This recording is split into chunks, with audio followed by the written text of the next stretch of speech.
All right, greetings everybody, and welcome to week number one. That is right, week number one of your 7305 class, which is your foundations class. As always, I'm your professor, Dr. J.S.K. Austin, and this is going to be a check-in video that is basically the introductory check-in video. It's an overview, and what I'm basically going to do is go over the course overview of the class. It's going to be a longer check-in video, but I'm going to show you how to speed up a video in a second here in case you don't already know. Those instructions will also be in the announcement for the check-in video. So we're going to look at the announcement that is already in the class. After that, we will we'll go over the syllabus. The syllabus is actually very detailed, and I'll talk more about that in a minute. Then we'll talk about the modules, and the modules are actually lined up with the topics that are in the syllabus. So you have that. And then after that, we'll talk about the assignments, and then I will speak a little bit about myself. This one is going to be it's going to be a longer check-in video. I'm going to do check-in videos every week, and I'll explain that concept as well. So we've got a lot to talk about. Hopefully I'll get through this as quickly as I can. But in the meantime, let's go ahead and show y'all how to speed up a video in case you don't already know. Give me one moment.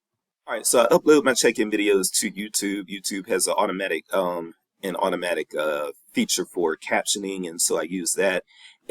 For accessibility, of course, and that's the main reason, so that students can who have audio impairments, they can still go ahead and follow along with the captions. And might be other reasons why students need captions, but then B, just so that when students do speed it up, if they miss a word or two from how I'm speaking, it'll still be there in the captions and everything. So it just makes the videos easier to get through.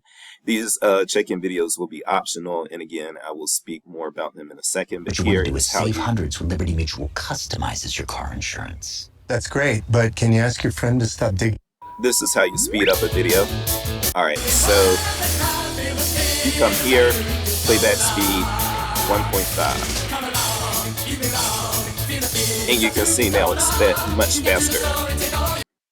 So yes, that's how you speed up a video. And now I'm going to tell you real quick just why I even do these check-in videos very quickly. So there are two types of students basically. One type of student just wants to get the A and go on with their life. They want to get the degree and go on with their life, get a better job, that sort of thing. And then there's a second type of student who is shown to want to develop a dialogue with the professors, some sort of relationship with the professor, learn from the professor, due to the professor having, background time in the field and all these things. And so really, these check-in videos are for the latter. Anyone can watch them, and they are optional, but they're mostly for the latter student. If you're trying to develop some sort of relationship with me or dialogue with me, then these can help you establish it. And it also allows you to see the course not just as some prepackaged course that everybody before you took the same course, but rather, the check-in videos give it its own kind of personal feel and that sort of thing.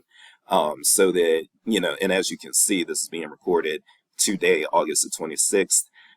So it is not something that, was prepackaged from last semester. You see the August 2026 there. So it's not from a previous year or anything like that. And the years following me will not have this check-in video. Okay, so that's the nuts and bolts of that. Let's go ahead and get into the course. Now would be a good time to take a break, and I'll tell you periodically when good times will be to take breaks. All right, so yes, let's go to the announcements here, and I'm going to be very candid with you about what's going on with this class. So first things first, well, yeah, you'll see quite a bit written here, and I'm going to go ahead and talk about it myself. So welcome to 7305. I am Dr. J. Austin, and I'll be your professor for this course, but there's some housekeeping that we've got to do, and I got to explain some things. First, I want y'all to know that this course is structured very differently from any course that I regularly teach here at CISL.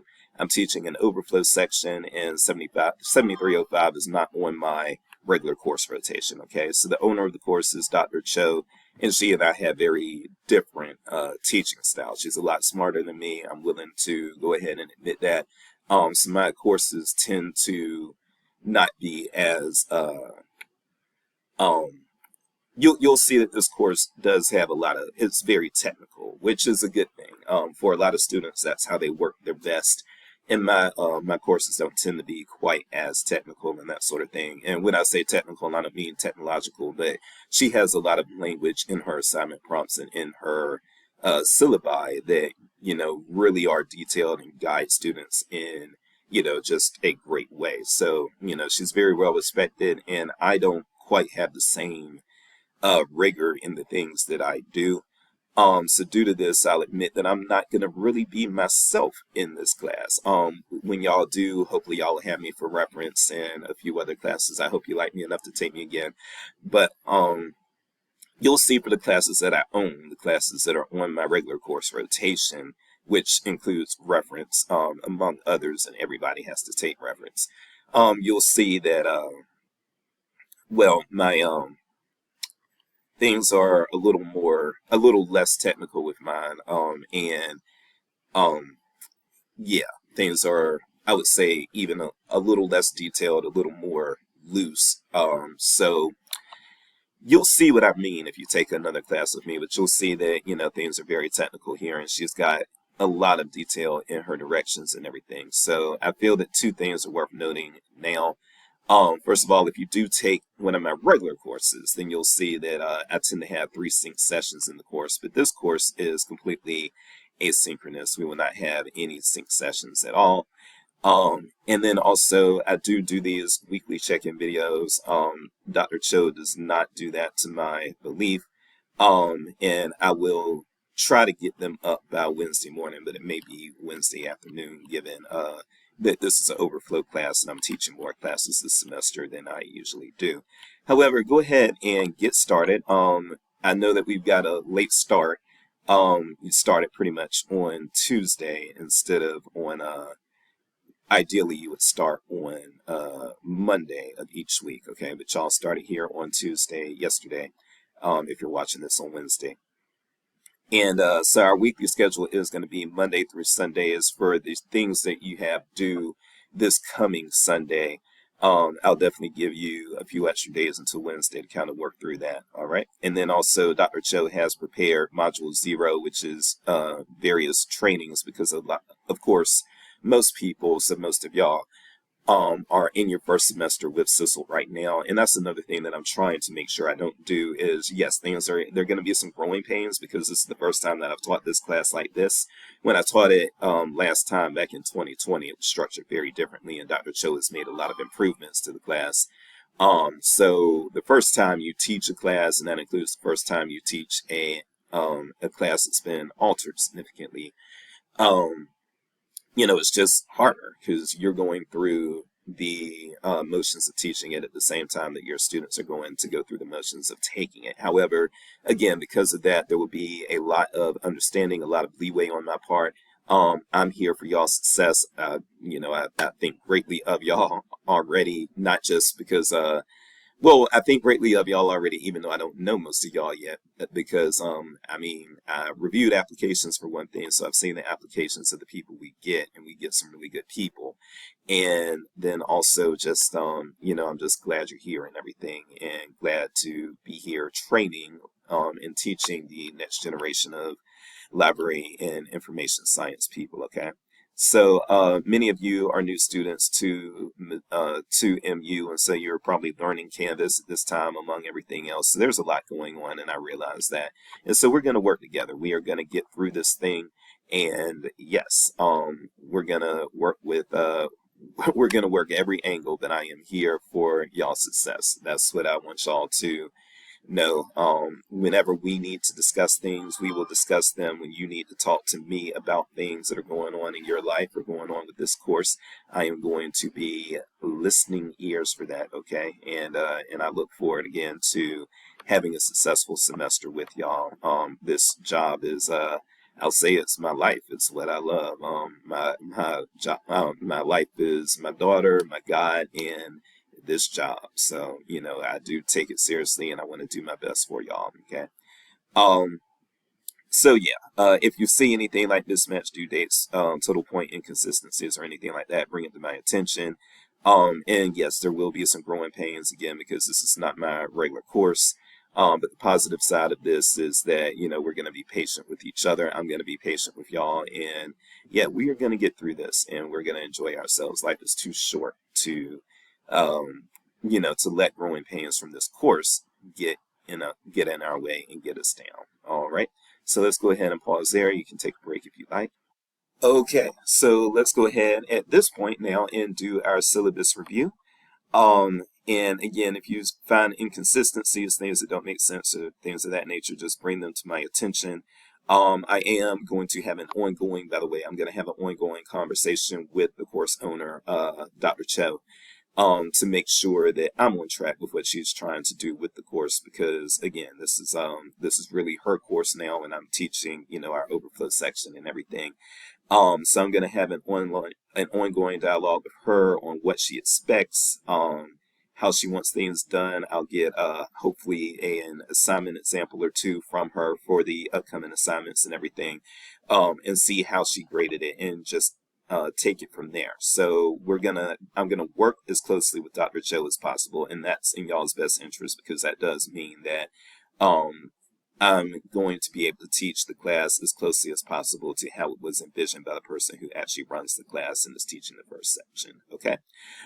So because I want, again, it's my hope actually that all of y'all get A's, that's my hope. And the way to facilitate that is, again, to be kind of in the kind of have a good, close working relationship with the person who's actually organizing the course. So you've got that. And yeah, again, we are going to get through this. And again, I'm very excited to be with y'all. But this is 7305, your fall 2026 iteration. I am Dr. Jace Austin.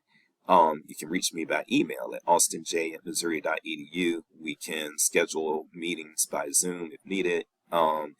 Response time for grades and assignment feedback typically is 2 weeks. That will possibly increase in October, because in October I have different other responsibilities that kick in. So right now I work about 45 to 50 hours a week, but that'll go up to about 65 to 70 come October, because that's when my advising kicks in. I have 100 or so advisees, so there's a lot of advising to do when people are starting to register for class. And then also I'm on the admissions committee, so October is when we start reviewing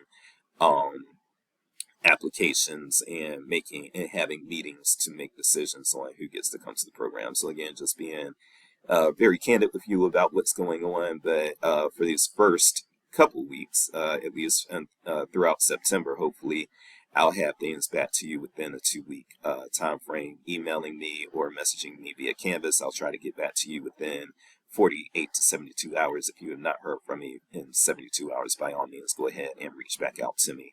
Course description. This is an introduction to the background, context, organizations, ethics, issues, values, and all those other great things within the information professions, especially librarianship, archives, and museum studies. That's typically where our people go. In fact, not even as many museum people, mostly library and archival people, okay? But for our course overview, yes, we are going to be having an asynchronous online course here, so there are not going to be any sync sessions. And we are going to discuss the historical and philosophical foundations of library and information science. We're going to talk about the cultural history of this field. We're going to focus, there is a focus on fundamental principles, values, methods, and body of knowledge, and the issues at the center of the current debates in the literature, and the challenges and prospects of the future for the book, research institutions, and the information professions. Okay, the assignments in this class tend to correspond on your e-portfolio with SLOW. We call our student learning outcomes SLOWs, so student learning outcomes SLOW. There are 4 student learning outcomes, and you can get more information about that, I believe, by following this link here. Well, I can basically, I'll show you that real quick. All right, yeah, so if you go to the program overview page for library and information science, you will see this right here, there are 4 student learning outcomes, and the assignments typically correspond to student learning outcome 1 within this particular course here. And so basically at the end of your program here, you're going to turn in an e-portfolio, and that e-portfolio is going to include, for each student learning outcome, you're going to include 3 assignments. And so typically what students will do is they may save the literature review or the annotated bibliography that they do in this class, and they turn it in for one of their 3 assignments for SLO 1. You typically want to have your 3 assignments for each SLO should come from 3 different classes, and so you're only going to use 1 of your assignments from here, okay, typically. All right, so that is that. So that would kind of explain that. The goal of this class, the overarching goal of this class, is to ground students in history, values, ethics, and guiding principles of the information professions.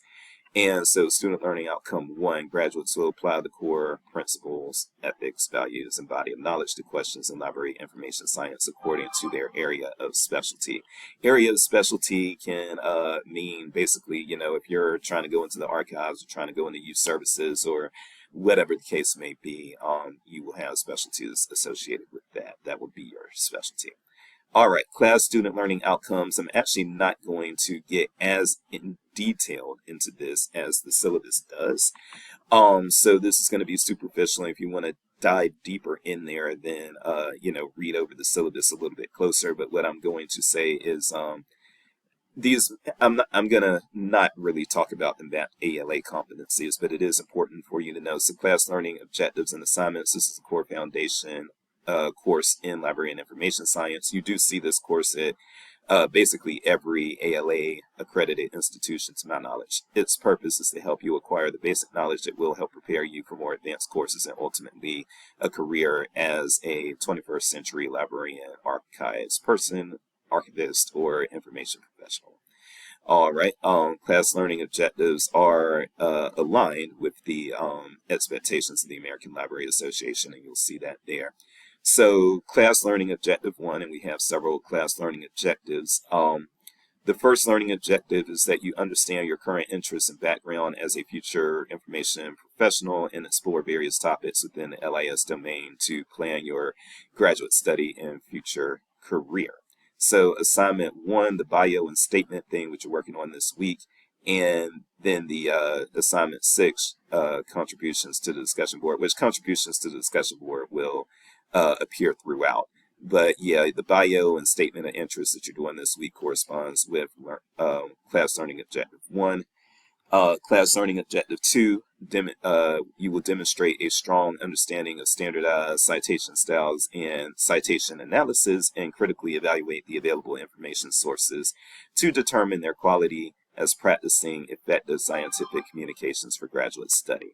And assignments 2 to 4 really, 2 and 4, sorry, not 2 to 4, 2 and 4 really correspond with this, your annotated bibliography, and then your group peer review practice, where your group is you're going to be assigned and put into groups, and your groups are going to basically review and help you improve an outline that you do during the class, and you'll see this here.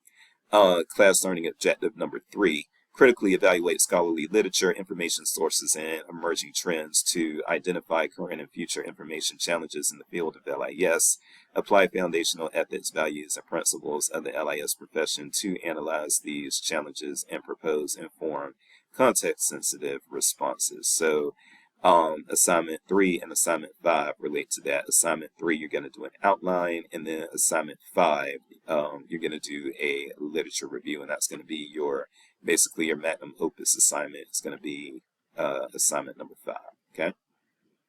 So if you need help with Canvas, email, or anything like that, reach out to the IT help desk, and they have this number here, 573-882-5000. They do have a email address as well. Let me see if I can pull that up for you. All right, so I apologize about that, and I'll try to remember to get that added to the syllabus. Your email address is techsupport@missouri.edu, okay? if you want to reach out to the help desk, okay? And then they also do have live chat and those sorts of things. They're very helpful and very good people. I love them, and they have gotten me out of so many binds. So we have some good people in that area, okay? All right, time requirements. You are expected to spend about 3 hours basics in the class every week, but the actual in the classroom, but doing things like reading and assignments actually goes on top of that. So there's a lot to do here, and you will need to the things that you regularly need to do. So typically, and she breaks this down, typically it's going to be a minimum of 9 hours that you spend in the class doing things per week.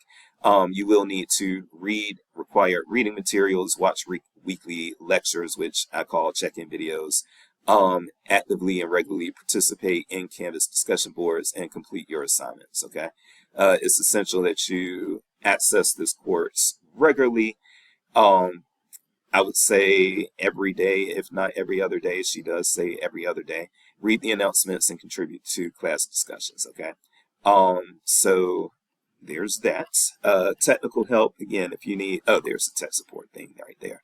All right, yeah, so if you need things, again, if you need help with Canvas, with email, or with an associated number of things related to, excuse me, to technology that you're using to complete the course or to get through your time at Mizzou, reach out to tech support, email them, or call them at that number, and they do have the live chat feature that we just talked about as well.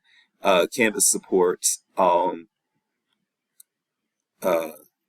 okay, so whenever I've referred people to tech support, I'll just acknowledge that when I refer them here or refer them to the phone number up here, they still tend to help, or at least get you transferred to the right person. However, she does break out a difference with Canvas tech support. So if you want to get live support with Canvas specifically, you have those options there as well. And then when it comes to Zoom, we don't really have to worry about Zoom. We don't have Zoom meetings in this course. But in future courses, when you take future courses with me, we will have some Zoom expectations. And so if you need some help there, there's some people in place to help you as well. All right. Course expectations. This course will be 100% online. The majority of our interactions will be asynchronous throughout the day, throughout the week. And yeah, I use the course announcements really to that's my main avenue of keeping communication with my students. Okay, so look out for the course announcements and that sort of thing. And also, yes, the check-in videos. What we will expect of you by enrolling in this course, you have agreed to contribute to weekly discussions and accessing the discussion board regularly, as well as contributing to a group assignment. This will require a team effort and mutual respect. I do want to build a mutually respectful environment in this class, and I know that y'all are up for that task, so I'm not going to spend too much time there except to say, yeah, let's just respect each other, let's be supportive of each other, all the things, okay? Make time to, and this is a big deal, what you should make time to do following every week: stay connected, plan to log into Canvas at least once a day, maybe, and if not, no more than every other day. You should be logging in at least every other day. Read and watch the material provided. Participate early and often in our discussions. Submit assignments on time. Read and use the feedback you receive.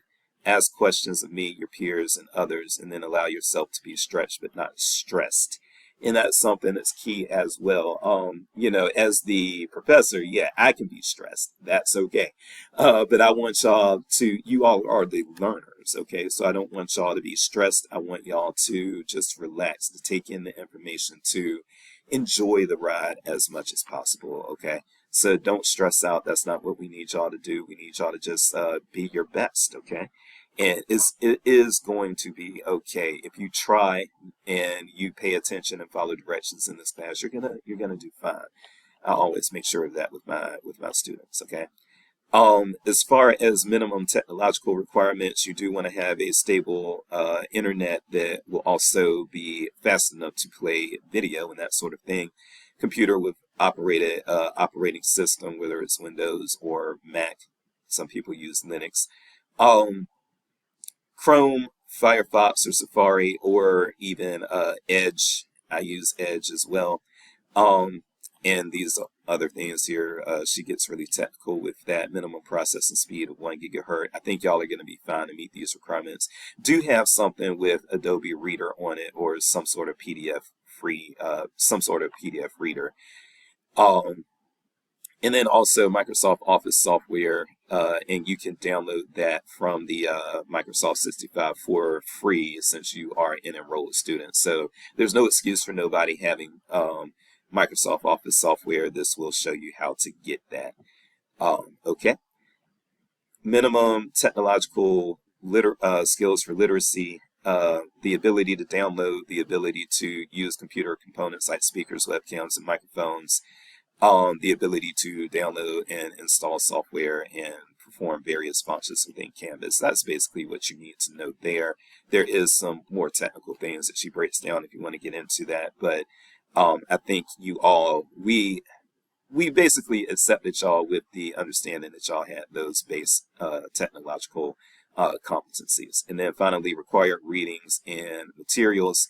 The textbook, I am going to be in contact with the library to try to get my own version, my own password with the textbook, but the textbook is available in an ebook version through the course reserves, and you did see in the previous announcement the password for that, which right now is show 7305, but I'm going to again get it transferred to me for this section. So I'll send out a course announcement once I do that, and we will be reading the chapters in the textbook, but we won't be reading them in that specific order for what that's worth. As far as the grading scale, 94 to 100, that's going to be an A. If you get an 80 to a 93, that's a B. 70 to 79 is a C. 69 below or below is an F. And I do give pluses and minuses based on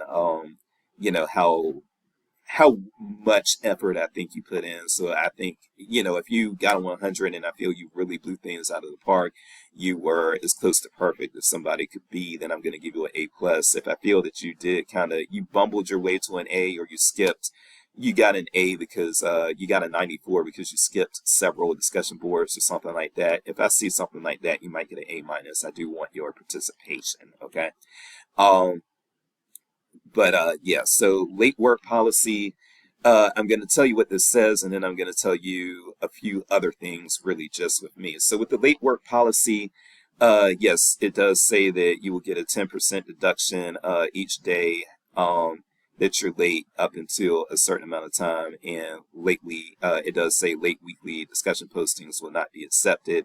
First of all, there is leeway this first week because there is going to be a grace period of until Tuesday this first week, because again, I didn't get the class up until Tuesday. But still, go ahead and get those things turned in, and then also just know that if you because this says that work that's more than 5 days late will not be accepted unless prior arrangements have been made. And then it also says that to get a if your assignment's full score is 20 and you are 2 days late, that's going to be a 4-point deduction. Again, just what I want to say with that is, yeah, I have that language in the syllabus to protect myself, but I want y'all to feel empowered to come to me when you need a little bit of leeway, when you need a little bit of understanding, when things are happening, when life is lifing, and life will life. So, things that you can just come to me. And even if it's, again, I know that language is there, that the arrangements need to be made prior. But if something is happening, just talk to me if you don't think that you can muscle your way through the assignment. So, like, for instance, my assignments, again, are traditionally due on Sunday. Let's say that on Friday, first of all, when it comes to bereavement time, everybody is entitled to bereavement time from immediate family members, parents, siblings, and God forbid a child. But I extend that to a lot of other things. So grandparents, aunts, uncles, cousins, good friends, even pets, cats and dogs. When people or animals who are close to you pass on, it is very devastating. And so if that happens and you need and you don't feel that you can even concentrate on the assignment, let me know and I will work with you. Other things that happen, if you're getting sick, let me know. If you have an emotional breakup or something like that, just let me know. Reach out to me and talk to me. And that's the only way that I'll be able to try to make things better for you. But I am going to try to make things better for you by at least giving you the ability to extend the time that you get with the assignment. And sometimes those things do happen on Sunday. Sometimes on Sunday, people, I know it says that, the previous arrangements need to be made, but if on Sunday one of these bad things or traumatic things happens to you, you may not be able to make it through, and you just gotta reach out to me and talk to me, and we're gonna talk about it and get through it, okay? All right, so that's that for and by the way, you can ask for extensions for anything, and they can be good things as well. If you have a vacation that you were really looking forward to, by all means, go ahead and just let me know you need an extension for that. If you're getting married on Saturday, I don't want you to spend your wedding night doing the stuff in this class. I'll give you a couple of extra days. Just talk to me, and the worst that I can say is no. Okay, but again, in a class like this, especially given the circumstances, I'm going to have some leniency. So we have our assignments here, and okay, great. So we have our assignments here. So there are, and I'll talk in check-in videos more in depth about the assignments as we get closer to them. But let's just talk about them in brief now. And we are going to circle back to the assignment prompts a little bit later in the check-in video. But yes, so assignment 1, which you're doing this week, and which is technically due August 30th, that is your bio and statement of interest. And we'll click on that in a few minutes and, just discuss that. But that's basically, again, you're going to talk about yourself, and you're going to talk about the things that you're interested in doing. That's what it is in a nutshell, but we will access the assignment prompt later in the video. Annotated bibliography, that's going to be due at the end of September, and it's going to be worth 26 points. And that's going to be, I'm sure y'all have done an annotated bibliography in undergrad. And so, yeah, you're going to do an annotated bibliography evaluating various sources related to a topic, a focus of a topic that's going to be among a choice of topics that you're going to have. And you can Google annotated bibliography if you've never done one before or you're not quite sure what they are. Just Google the term and you'll see some examples and how to do them and that sort of thing. And there's going to be plenty of guidance in the prompt.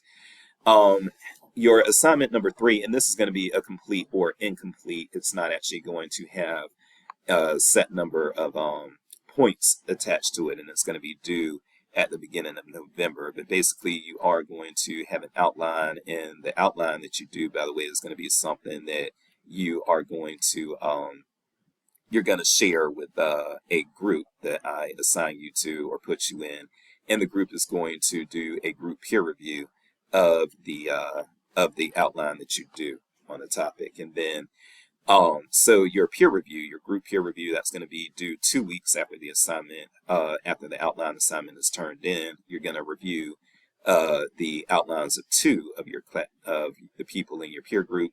That's going to be worth 15 points. And then your magnum opus assignment is going to be worth 44 points. That's a literature review.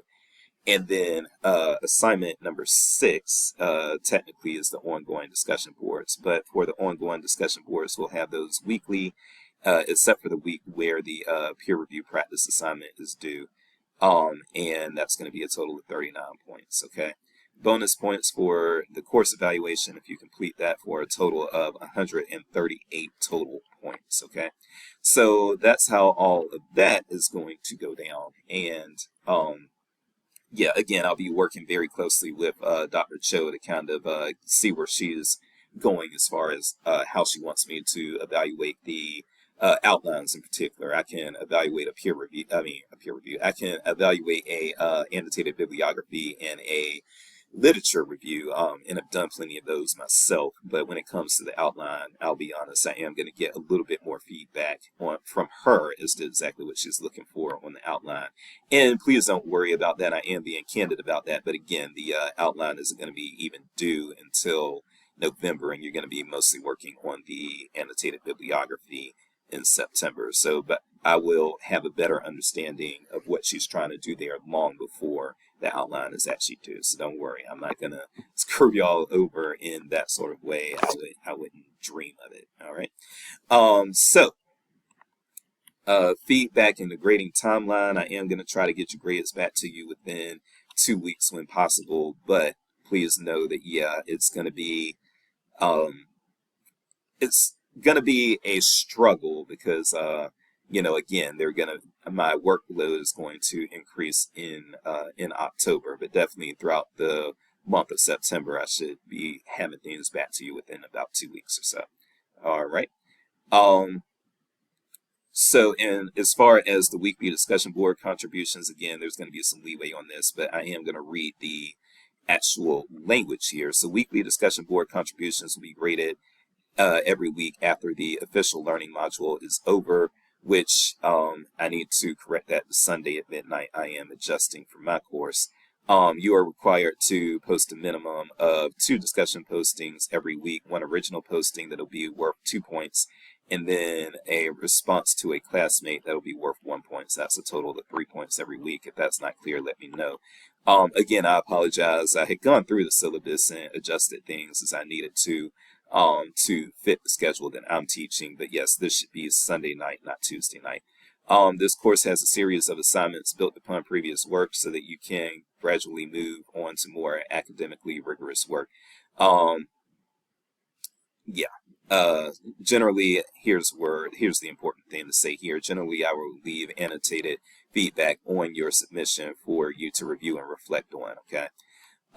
Grading criteria for the discussion forums. Basically, I know there's technical language in there, but basically, if it looks like you're on topic and you're thinking, you're going to be fine, okay? I do feel that discussion boards should be, because I went to an in-person program, and so, the discussions in an in-person program, they were pretty, they were informal, we just needed to show that we had mastery of the subject, mastery of the, subject material. That's what I was meaning to say. And so as long as you are demonstrating that in the online forums, that's how I will feel the same way there. So again, try to log in 2 to 3 times a week. Do your assigned readings, review, check-in videos, which again are optional, and then your weekly discussion questions, complete those, okay? And here, this is what this is saying here. So the grading for each week closes at 11:59 p.m. on Sunday. I'm not waiting at my computer on Sunday night trying to catch you if you didn't get things in by midnight. As long as things are there when I wake up on Monday morning, you're pretty much all set, okay? And so we're going to go over this really quick, this condensed course schedule, and then we're going to take a break. And then we will talk about the more in-depth week-to-week modules. So what's going on is this first week is your introduction to LIS and the overview of the course. Week 2, August 31st, next week, will be Foundational Principles, Ethics, and Values of the LIS Professions. September the 7th, Information Professionals, Democracy, and Intellectual Freedom. And I do teach the intellectual freedom class, and I'm hoping to have a lot of y'all in that class later on. September the 14th, Human Information Needs and Behavior. We talk about that also in reference. You'll see some of that again when you take 7314 with me.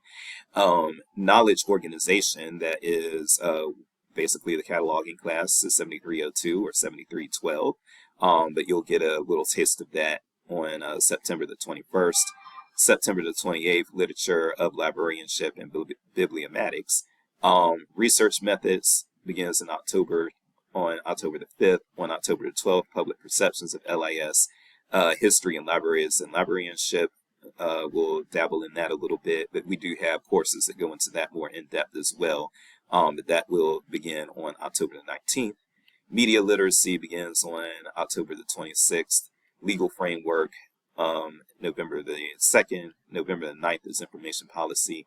Then week 13, which begins on November the 16th, we'll talk about certification and licensure.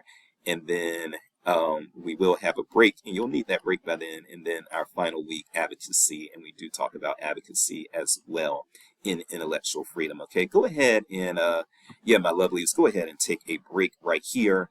And after you come back from that break, then we will get into a little bit heavier or more descriptive of each of the topics that we're going to go through week from week. All right, thank you. All right, so yeah, let's go a little more in depth into the things that we're going to be talking about. And you'll see this in your syllabus here. So first of all, yeah, introduction in week 1 this week. And the activities that you have. So you will review, and learn APA citation style that will be used in this course and many of your LIS courses. APA tends to be what is used for a lot of the behavioral sciences, and so believe it or not, library science is kind of seen as a social or behavioral science because of those tie-ins with things like information seeking behavior and that sort of thing. But yeah, this week's learning objective is to understand the expectations of the course and the coursework that you'll need to complete. Also learn how to do APA citation and that sort of thing. And I'm going to come back and talk about APA citation next week in the check-in video. And then your assignment, your bio, and statement of interest that will be due this coming Sunday. All right. You do have some assigned readings there. I'm not going to go word for word on the assigned readings, but yeah. All right. Week number 2, foundational principles. So this is important. This is why you're in this class. We want you to understand the foundations of what you're getting into, what LIS does, why LIS exists, and all those things. We want you to be able to analyze how principles, ethics, and values guide decision making and things like that. You will read the required readings and listen to lecture on learning this week's topic, which again is foundations and principles and that sort of thing. If you have not had a chance to use a library database or APA 7 format, make sure you understand them before moving on to that particular week, okay? I am going to I'll probably in next week's check-in video go ahead and play around with a database, just probably with Academic Search Premier, just so you can get a feel for that. And then you can use the Purdue OWL for APA. That's what I recommend for my students. It does a very good job of showing you APA examples and telling you the APA roles and that sort of thing. All right, and then you will have discussion board that week. Information professionals, democracy, and intellectual freedom. There is a whole thing about how democracy is in particular, and I know somebody out there is saying to themselves, we are a republic, not a democracy, and I would argue that republics are a form of democracy. There are very few direct democracies left in the world, at least at the federal or national level. But yeah, we are a representative democracy as a republic. So I would still say that we are a democracy, and there are a lot of tie-ins and a lot of theory about the effect of information and information flows in democracy. Also, we do want to talk about intellectual freedom. We as librarians are advocates for intellectual freedom. So, and again, I do hope that some of y'all will take 9407, which is the intellectual freedom class, and I do think you'll enjoy it if you take it. We get no holds barred in there, though. All right. So your activities there in assessment. Week number 4, we'll talk about human information needs and behavior. We do get into that also again in 7314. So we talk about Kuthal and all these other people. Kuthal is the she's the heavy hitter, so she's the one that I always think of when we talk about information seeking behavior. But you know, you'll get acquainted with that. There are various readings here related to that, so you'll see all the readings that you need to do. Information seeking behavior, by the way, is basically the it is the study of how humans go about seeking information. Kuthal has a model, as do several other folks. People have these models about just different ways that they feel that, based on research that they've done, that they feel that humans actually go about retrieving information and the obstacles that they overcome when they retrieve information and those sorts of things. Okay, so we get into that pretty heavy actually for 2 weeks in the reference class, but you'll get a little introduction to it here in this class. Knowledge organizations, this is basically the theories that lead toward cataloging and organization of information. For those of you who want to be catalogers, make sure that you sign up for 7312 instead of 7302, because that is the class that's appropriate for those who want to be catalogers. Okay. But yes, and being a cataloger, by the way, it is I will say that cataloging, a lot of people found it to be either very easy or very hard. There's no in between. So if you have the skills and detail orientation to be a cataloger, then there can be a lot of money in that for you. So I'm just saying, just putting that out there. Dr. Jason's trying to show you some of those real world secrets and everything, and some of the things that can get you ahead in the real world. But it requires a lot of detail orientation. It requires a lot of quiet and that sort of thing in order to be a successful cataloger. Catalogers typically don't like a lot of noise. They just lock into the cataloging. Literature of librarianship and bibliometrics. So students can define the concepts of used in bibliometrics and identify different citation metrics to evaluate the quality of a journal or a scientific paper. Okay, so when we talk about library literature, and all of us publish, myself included, so you may have heard the term publish or perish used in higher ed. That means especially for, now I'm not tenure track, but especially for the tenure track librarians, not tenure track librarians, tenure track professors, but there are tenure track librarians as well. That's a whole other thing. But when we're talking about the tenure track professors here in SOSL, which does include those who already have tenures, so Dr. Atkins, Dr. Cho, Dr. Bosler, Dr.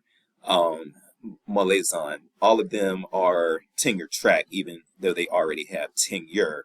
And then Dr. Zhang Wenyi, he is tenure track and pursuing tenure. They have to publish a lot, and they have, once you get tenure, you don't have to publish quite as much, but you have to have a really strong record of really strong track record of publishing in order to get tenured. Okay, and so basically what happens from there, bibliometrics is kind of a study of how impactful the literature that they produce has been on the field. So, and mostly that is looked at by citation counts.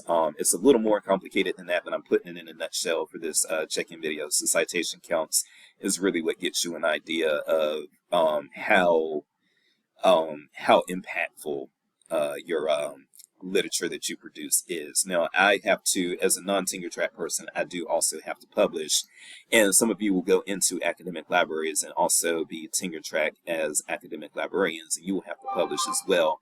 So you can go on Google Scholar and look up somebody's how much they've been cited and everything, at least is to the extent that Google Scholar has picked it up. And then there are some databases that also do similar things, but some library databases that do similar things. But I will say that as a non-tenure track person, I don't have to publish quite as much, and I don't have to have quite as big an impact. So Dr. Cho, in order to get where she is, Dr. Buchanan, in order to get where she is, as tenure track professors here at a R1 institution, their bibliometrics had to be on point. They had to be heavily cited, and just heavily cited is the main thing. So with me, you'll see, like, I can give you my CV if you want it. You'll see that I have a track record of publishing, but I am not heavily cited in a lot of what I do. Less of what I do is peer reviewed. I do peer reviewed things, but my peer review, my number of peer review articles is less than what you're going to see from Dr. Cho and Dr. Buchanan and the others. And then I will also say that for me, I do a lot of like book chapters. So they do a lot of journal articles, which have a higher reach when you're looking at literature impact. My book chapters and things like that I do when I contribute to textbooks or trade books or things like that, that tends to not be cited as much. And there's a different type of impact with that. A lot of what I do informs practice within the field, but it doesn't shape a lot of the ongoing research. Okay, so that's basically how that works. Research methods, you are in a social science, so some of you came from humanities backgrounds like history and English and things like that. When you're in a social science, you do have to learn about qualitative and quantitative research, so you get kind of broken into those sorts of things, research methods there in this module. There is, again, a research methods course that you can take that can get you even more grounded in that. Public perceptions of LIS, that's very important. We are largely a taxpayer-supported endeavor, so we do need the public to see value in us and what we do.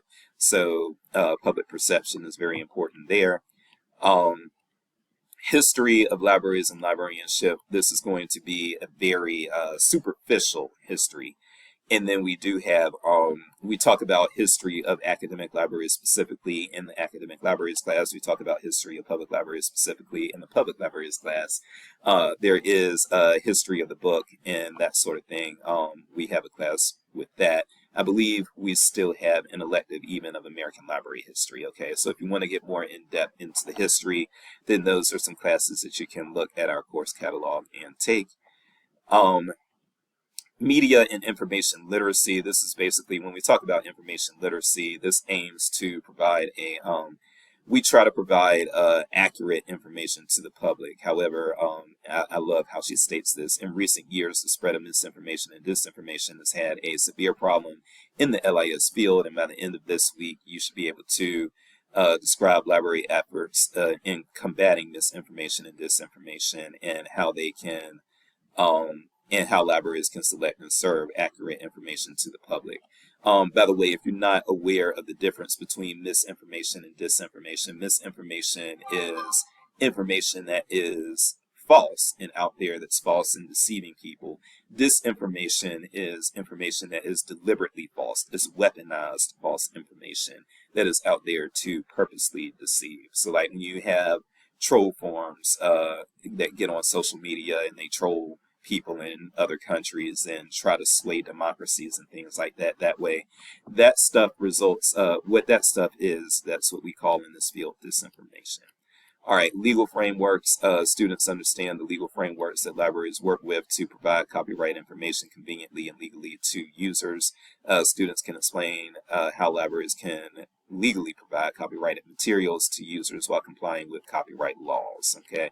And that's very important because we do a lot of supplying information to people that's not free. And so copyright is one form of, Copyright is one form of intellectual property. You do also have things like trademarks, trade secrets, and there's one other that I'm overlooking right now, but those are your main patents. Those are the main four: patents, trade secrets, trademarks, and copyrights. Those are your key forms of intellectual property.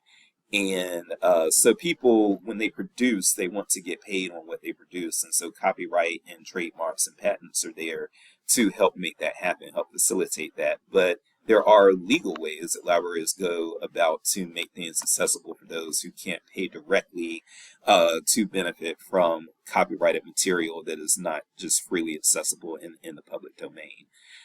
Information policies. So as information professionals, librarians should be aware of relevant information policies to access and provide information to users. So by the end of week 12, you should be able to describe how information policies are created, how they can work with the existing policies, and discuss the potential ethical problems that may arise when working with information policies in library settings, okay?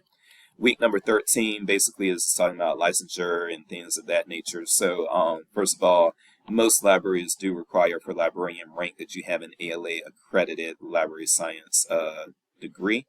That is not 100% the case. So it's not the case all the time, especially in a lot of smaller school districts and that sort of thing, rural school districts. You will see that you will see librarians who don't have an ALA accredited master's. A lot of times they do have a master's degree, but it's not ALA accredited.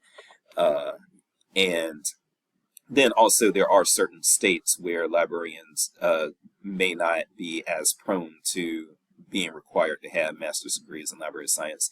When I say particular states, I'm mostly talking about mountain states, Idaho, Wyoming, Montana. A lot of times you'll see librarians practicing in those states, and they don't have the accredited library science degree, and it's not as much of a requirement in those states for generally for economic reasons. Okay, but then also you will know you'll see that in some states you do have to have like a state licensure to be a public librarian. I had to have that in North Carolina in order to get the rank of public librarian in North Carolina. I had to have a public library certification, which just required me to take the public libraries class that was offered at the institution I was at, which was North Carolina Central University. But yeah, that varies from state to state as well, and you'll see that school licensure and that sort of thing also varies from state to state. Week 15, advocacy, libraries, librarians, workers, and services. Basically, we have to advocate for ourselves and for each other in this field, okay? All right, go ahead and take a break there, and then we're going to come back and talk about some of this boilerplate. However, again, this is boilerplate, so the stuff that you see here is going to be in pretty much every syllabus. All right, welcome back. So yeah, talking about our boilerplate. First of all, I would like for y'all to avoid the AI as much as possible. Your actual writing on outlining and structuring, drafting, and editing must be completed without AI assistance, okay? Violations of this will be considered cheating. Academic integrity, that's basically don't cheat. If you cheat, I will report you and you will fail this class. FERPA, I will respect your privacy. I'm not going to tell people what your grade is in this class without your permission. I'm not going to do anything that would violate the reasonable amount of privacy that you should expect as a student within our program. All right, intellectual pluralism, this just comes back to appreciating diversity of thought and respecting diversity of thought, and I am all about that. We are all here. We all come from different backgrounds and different places and things like that. We have different perspectives on things, and so let's be respectful of each other and create an environment of mutual respect. Mental health. Mizzou is committed to, we're basically committed to supporting student mental well-being. If you are suffering, don't suffer in silence. Reach out. These are the channels that you can reach out to. If you're really having like near suicidal issues and that sort of thing, or a crisis, please reach out to 988. Okay, call 988 on your phone. That's not a Mizzou service. That's just the National Suicide phone number. And yes, please talk to somebody. We want you to get help before it's too late. If you don't have anybody else you can reach out to, I am not a mental health trained professional, but if you have nobody to reach out to and you have to reach out to me on something, by all means, go ahead and do it, because I would rather you talk to me than you not ever talk to anybody again. Netiquette, just make sure that you're aware of the fact that things can be misconstrued in the online environment. So, I like when people try to use humor and try to show personality and everything, and I try to do that myself. But, just also know that things can be misconstrued, and so we want to, again, with that, creating an environment of mutual respect. Yeah, let's go ahead and just also exercise a certain amount of politeness and everything. If you try to make a joke, you may find yourself explaining that joke a little bit. So try to make sure that the jokes you make are not going to be perceived as offensive to certain groups and that sort of thing.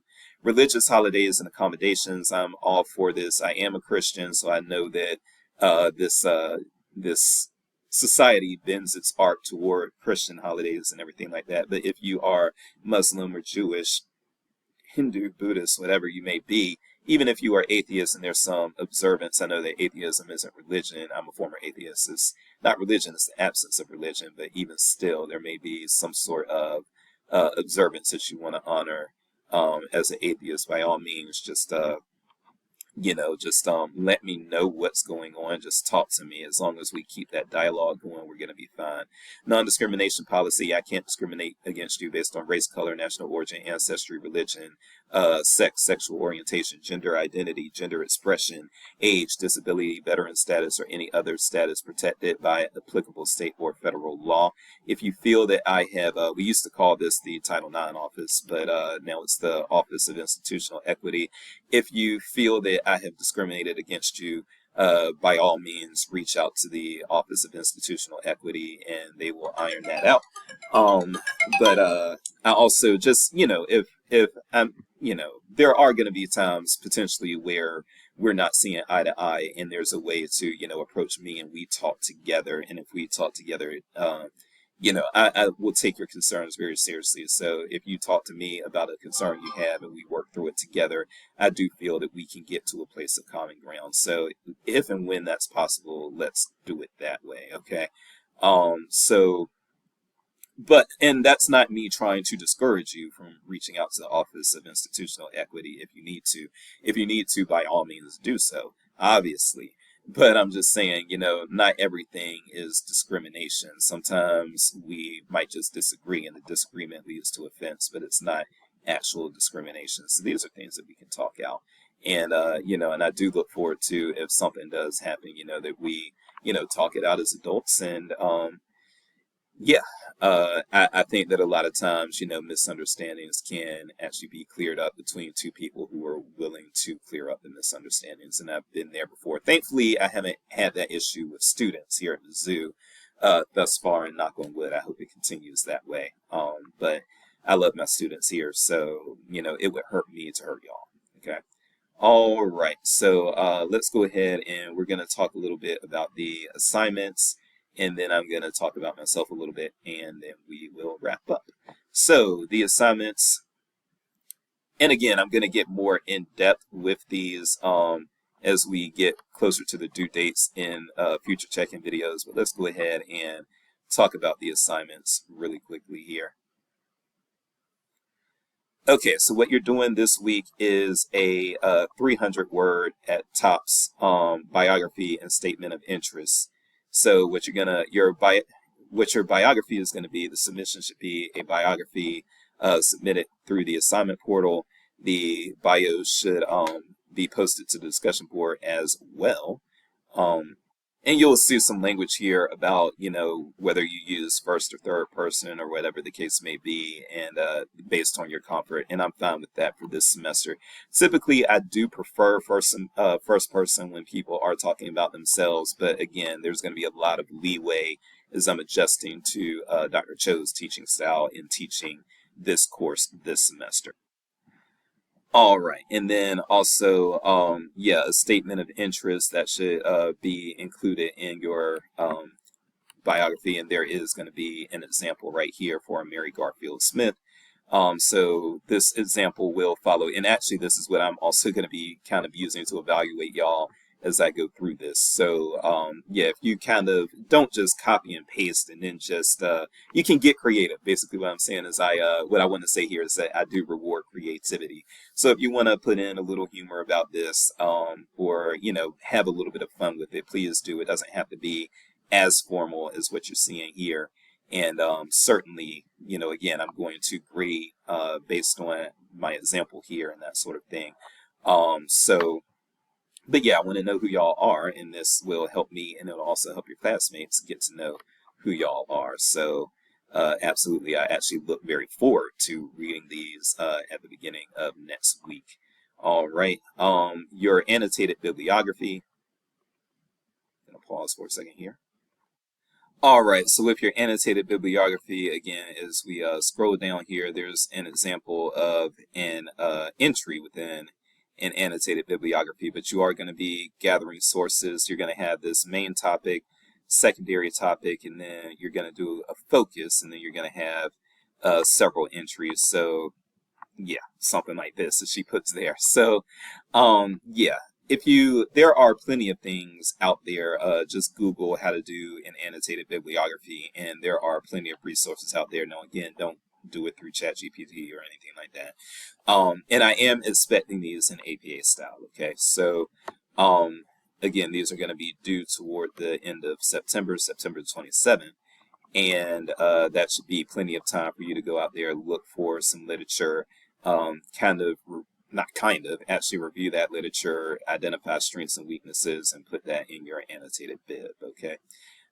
In annotated bibliographies, I actually didn't understand what the point of them was until I actually got into a social science and really started trying to do research and that sort of thing, and then I sort of got it. So if you do find yourself as somebody who is publishing, and a lot of academic librarians publish annotated bibliographies, you won't always do a formalized annotated bibliography, but understanding why annotated bibliographies are done, that goes a long way in helping you put together your own literature review for your own research in the future.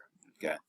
All right. So, and with research design, for those of you who don't know, because again, you may come from a humanities background and not a social science background, and so the literature looks a little different in that case. But for those of you who are not from social science backgrounds, then yeah, there is a, before you get into the research design in a lot of the literature, what you're going to have is a literature review, something that synthesizes the literature, and that's going to be your final assignment in here, by the way, is to create a literature review.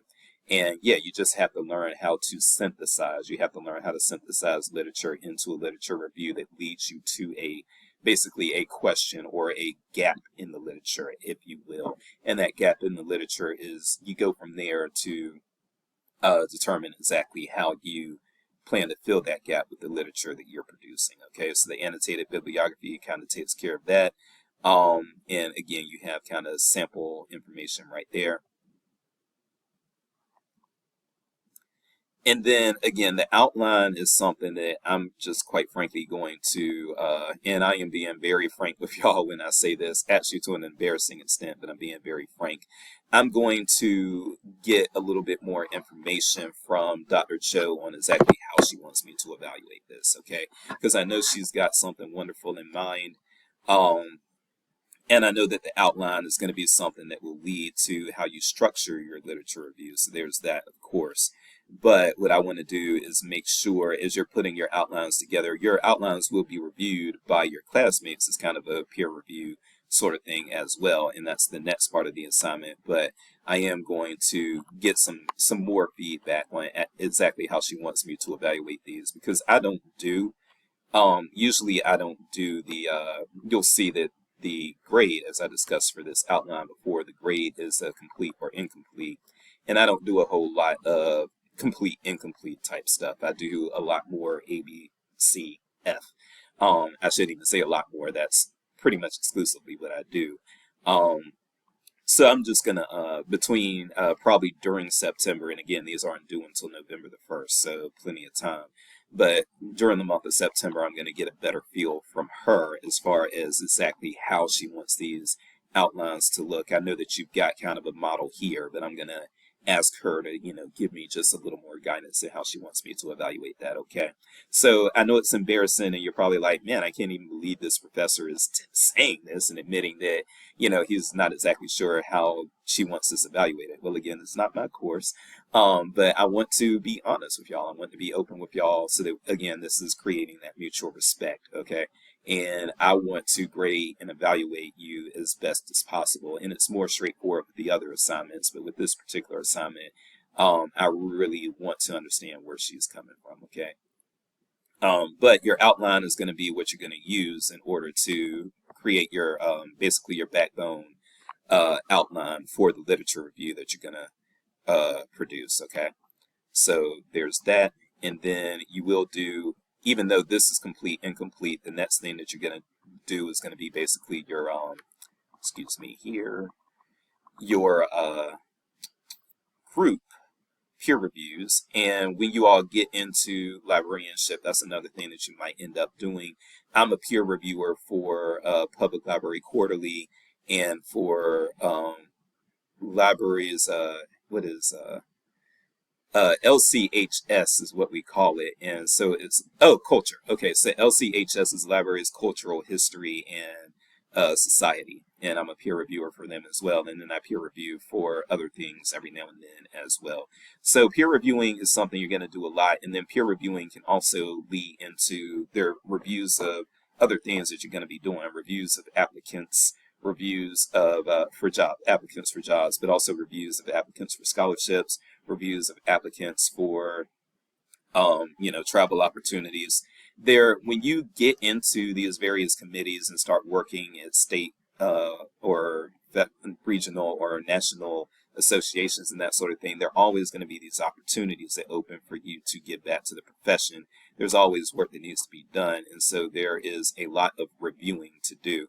So I'm very pleased that Dr. Cho has the group peer review practice assignment there where you learn how to do a peer review of people in your group. That's going to be very important, very crucial, and it will kind of, I think, enhance your skills and your know it all. Your this thing is, I am running on such little sleep.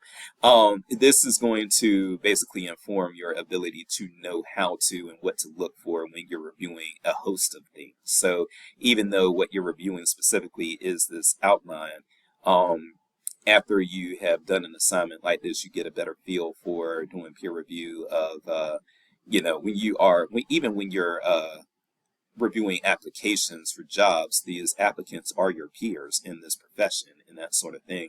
So we do a lot of constructive criticism and constructive evaluation of our peers. It's very essential to this field. And so I'm more than pleased that Dr. Cho has included this assignment so that y'all get a feel for, okay, yes, this is peer review. This is how I review my colleagues and my peers, and this is how I determine, these are the critical skills that I need in order to determine who's the best fit for this scholarship or this travel opportunity or this job or to have their work put in this journal. Okay, so I hope that made sense. And then finally, the last thing that we're going to have here is, again, going to be your literature review, and that's going to be due in December. And it is basically your synthesis of the literature. That's pretty much what it's going to be. So the literature that you've read through, things that you've included in your annotated bibliography and that sort of thing, you're actually going to synthesize it. And you're going to synthesize it according to that outline, and you'll basically bring us to a place. You'll bring us to a place where, the literature says this, this, and that, but here are the gaps that you may identify within the literature, and gaps that you identify in the literature are your jump off point to producing new literature that will address those gaps. So that's basically how it goes. And if this isn't your first time in grad school and you've taken a social science, and you're probably well aware of these concepts and that sort of thing. Okay, but yeah, this is how we kick it. This is how we get it going. You do have some literature review guides here from some very, very good schools, especially this school right here. Ooh, top notch. But also, you've got, Concordia, Chapel Hill. I actually spent my teenage years in the Richmond, Virginia area, so I know all about VCU and those sorts of things. Okay. And there is a sample. You're not going to have the rigor here. I do want that to be clear. So Dr. Cho does include a literature review that she did, along with some other scholars. But this is this has a lot of rigor. I am not grading according to the rigor that she has going on there, because then like 90% of the Earth's population would be failing in that case. So no, we're not doing that. But she is giving you an example of a literature review there. And so, but I know what a student literature review should look like. That much I've got going. I don't need to confer with her that much on that. I'm still going to talk to her to see exactly what she wants. But yeah, I have a good idea of what's good and what's good, what's acceptable, and what's bad. Okay. And so, yeah, y'all are going to be found on the literature review as well, and you're going to have plenty of time to do it.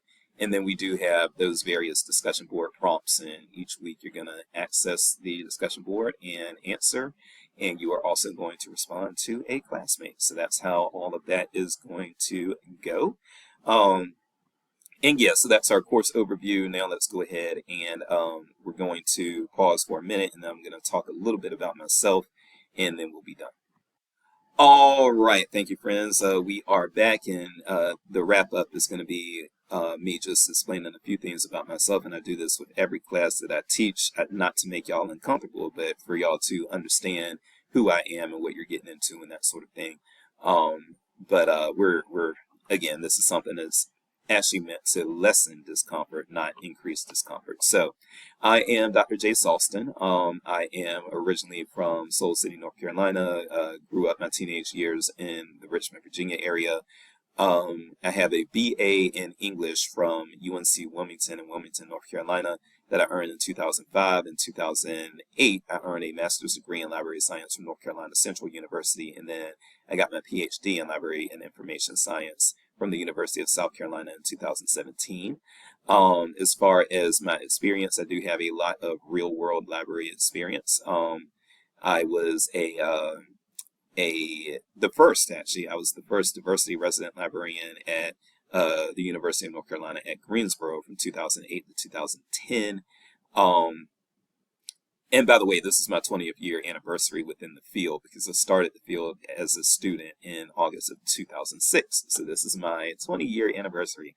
But yeah, so first worked at UNC Greensboro for 2 years. That was a time-limited position.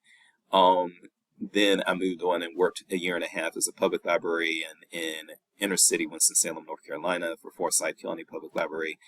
So I saw all the inner city things that inner city libraries go through, and it is a lot. I had ex-cons, homeless. I could go through the sex offender registry, and a lot of the sex offender registry people were my patrons and everything. There was a lot going on at that library, but there was a lot to do to help people kind of put their lives back together or to support those who were in difficult times in their lives. Okay. So public librarianship is no joke. It's not for the faint of heart, at least not doing it in a economically distressed area. So after that, I worked while I was working on my PhD at the University of South Carolina, I did adjunct for South Carolina, taught for them. And then I also worked as a community college librarian at Midlands Technical College in Columbia, South Carolina. Then I worked for a year and a half as a business librarian for Coastal Carolina University in Myrtle Beach, South Carolina.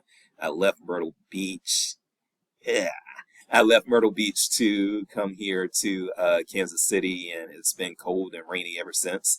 I left one of the best climates on earth to come to Missouri, which is not known for its pleasant climate, but I wanted to put my PhD to use, and so that's why when the opportunity came to teach for University of Missouri, I came. So I came here in 2018, and I have been here since 2018. My office is actually in Kansas City. They hired me in part to be an advisor to people in the Kansas City area as well as in Kansas and Nebraska, because we draw a lot of our students from those states as well. So I used to do a Western Missouri thing where I was the advisor for people in Western Missouri and then for people in Kansas and Nebraska. Now it's no longer that. Now I am more so an advisor for whoever needs me to be their advisor. But, the pandemic basically changed a lot of things, but I'm still accessible on the campus of UMKC in Kansas City at Miller Nichols Library. I do have an office there if you want to schedule to meet me in person, but otherwise we can Zoom whenever we need to Zoom. Okay. I do hope to be here until I retire. I've got 22 more years until I will be of retirement age. And I am hoping that I make it to retirement age, but because life is something that even during the hard parts of life, I do try to say, it's still good to be among the living rather than numbered with the dead. And I only get one shot at this. I only get one shot at life, you know what I'm saying? So, I'm trying to find the joy where I can, even in tough times, and I encourage y'all to do that as well. And this though has been a good job. I have some great coworkers here at the University of Missouri, and I'm very blessed, I feel, to be here. That wasn't good. I'm very blessed to be here at the University of Missouri. But what I want to say about that also is this. So when it comes to, and I'll wrap up after discussing this, but, okay, I'm sorry about that. But I do want to mention this, and this is something that I mentioned, and I'll explain why I mention this, but I mention this with every class. So as you can see, I am Black, and so there is a reason why I bring this up with my students. So when as I mentioned a few minutes ago, I used to adjunct for the University of South Carolina. When I adjunct for the University of South Carolina, my teaching evaluations were always good. When I started here at Mizzou, my teaching evaluations, I taught the same way, but my teaching evaluations were absolutely awful. When I first started here, and people were saying things like, man, he's abrasive, he's aggressive, he's defensive, I'm not comfortable asking him questions, all of these things. And I didn't know where this was coming from because this was not something that I ever heard before. And then I started getting a better sense of Missouri, and specifically rural Missouri, and specifically, and then also just generally also the Midwest. The Midwest is really not as culturally diverse as and ethnically diverse as some other regions of the country. In the South, there are, especially in the Carolinas, there are Black people in urban and in rural areas. There are rural counties in the Carolinas that are predominantly Black. I actually came from one, Warren County, North Carolina.